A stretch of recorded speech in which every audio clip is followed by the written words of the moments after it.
A little exercise I suggest you do is to put a tape recorder by your telephone, and every time you make or get a call, push the record button. When the tape is full on both sides, listen to what you've been saying and how you say it. You will probably be amazed. You will begin to hear the words you use and the inflection of your voice. You will begin to become aware. If you find yourself saying something 3 times or more, write it down because it is a pattern. Some of the patterns may be positive and supportive, and you may also have some very negative patterns that you repeat over and over and over again. The power of the subconscious mind. In light of what I've been speaking of, I want to discuss the power of our subconscious minds. Our subconscious minds make no judgments. The subconscious mind accepts everything we say and creates according to our beliefs. It always says yes. Our subconscious minds love us enough to give us what we declare. We have choice, though. If we choose these poverty beliefs and concepts, then it is assumed that we want them. It will continue to give us these things until we are willing to change our thoughts and words and beliefs for the better. We are never stuck because we can always choose again. There are billions and billions of thoughts from which to choose. Our subconscious minds don't know true from false or right from wrong. We don't want to deprecate ourselves in any way. We don't want to say something like, "Oh, stupid old me," because the subconscious mind will pick up this self-talk, and after a while you will feel that way. If you say it enough times, it will become a belief in your subconscious. The subconscious mind has no sense of humor, and it is important for you to know and understand this concept. You cannot make a joke about yourself and think it doesn't mean anything. If it is a put-down about yourself, even if you're trying to be cute or funny about it, the subconscious mind accepts it as true. I don't let people tell put-down jokes in my workshops. They can be raunchy but not put-downs of a nationality or sex or whatever. So don't joke about yourself and make derogatory remarks about yourself, because they will not create good experiences for you. Don't belittle others either. The subconscious mind doesn't distinguish between you and the other person. It hears the words, and it believes you are talking about yourself. The next time you want to criticize someone, ask why you feel that way about yourself. You only see in others what you see in yourself. Instead of criticizing others, praise them, and within a month, you will see enormous change within you. Our words are really a matter of approach and attitude. Notice the way that lonely, unhappy, poor, sick people talk. What words do they use? What have they accepted as the truth for themselves? How do they describe themselves? How do they describe their work, their lives, their relationships? What do they look forward to? Be aware of their words, but please don't run around telling strangers that they are ruining their lives by the way they talk. Don't do it to your family and friends either, because the information will not be appreciated. Instead, use this information to begin to make the connection for yourself and practice it if you want your life to change. Because even on the smallest level, if you change the way you talk, your experiences are going to change. If you are a person with an illness who believes that it is fatal and that you're going to die and that life is no good because nothing ever works for you, then guess what? You can choose to release your negative concept of life. Start affirming for yourself that you are a person who is lovable and that you are worth healing and that you attract everything you need on the physical level to contribute to your healing. Know that you are willing to get well and that it is safe for you to get well. Many people only feel safe when they are sick. They are usually the kind that have difficulty saying the word no. The only way they can say no is by saying I'm too sick to do it. It's a perfect excuse. I remember a woman at one of my workshops who had 3 cancer operations. She couldn't say no to anybody. Her father was a doctor, and she was Daddy's good little girl, so whatever Daddy told her to do, she did. It was impossible for her to say no. No matter what you asked her, she had to say yes. It took 4 days to get her to literally shriek no at the top of her lungs. I had her do it while shaking her fist, no, no, no, and once she got into it, she loved it. I find that many women with breast cancer can't say no. They nourish everybody except themselves. One of the things I recommend to a woman with breast cancer is that she must learn to say no. No, I don't want to do it. No. 2 or 3 months of saying no to everything and everyone will begin to turn things around. She needs to nourish herself by saying, this is what I want to do, not what you want me to do. When I used to work with clients privately, I would hear them argue on behalf of their limitations, and they would always want me to know why they were stuck because of one reason or another. If we believe we are stuck and accept that we are stuck, then we are stuck. We get stuck because our negative beliefs are being fulfilled. Instead, let's begin to focus on our strengths.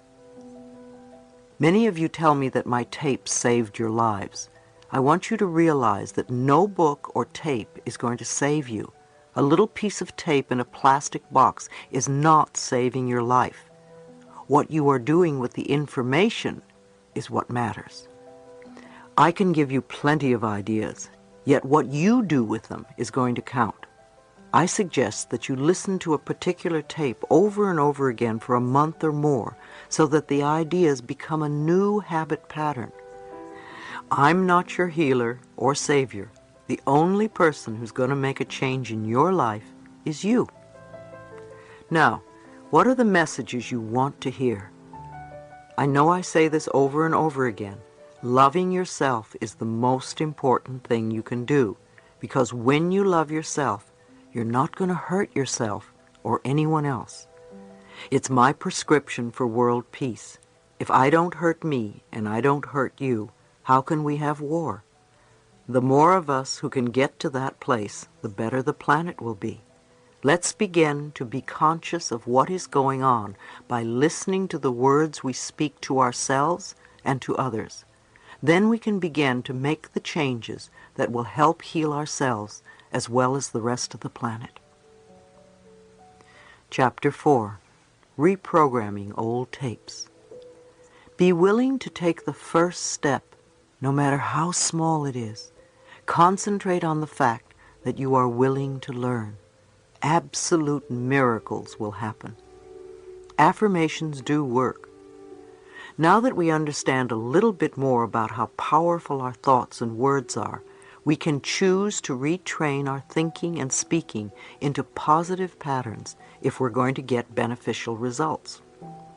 Are you willing to change your self-talk into positive affirmations?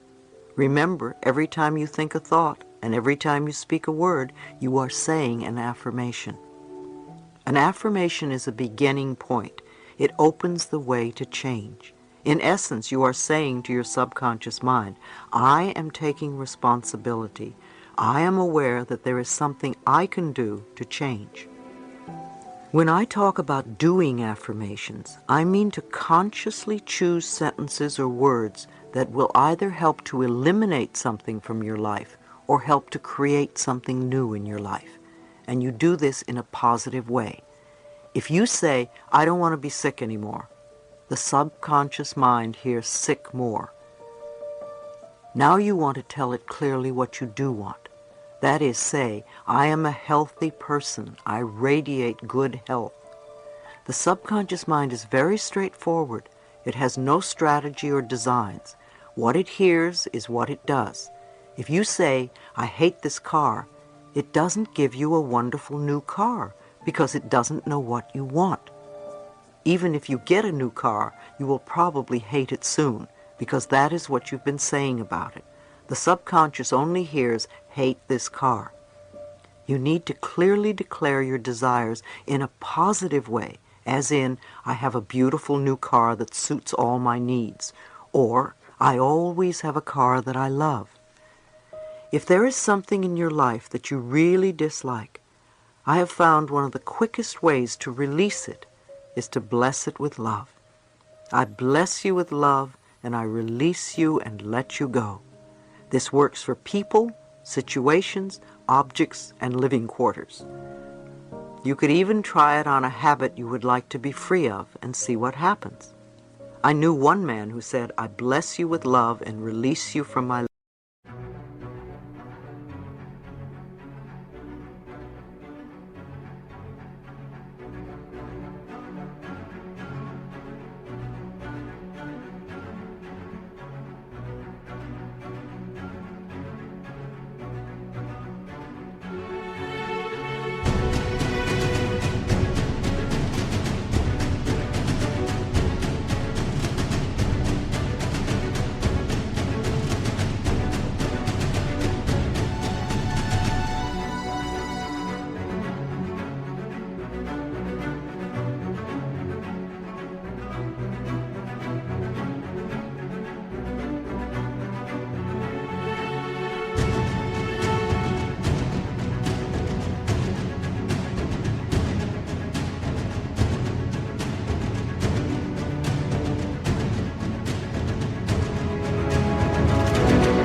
life to every cigarette he smoked.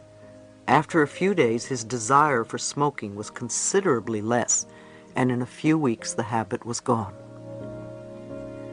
You deserve good. Think for a moment.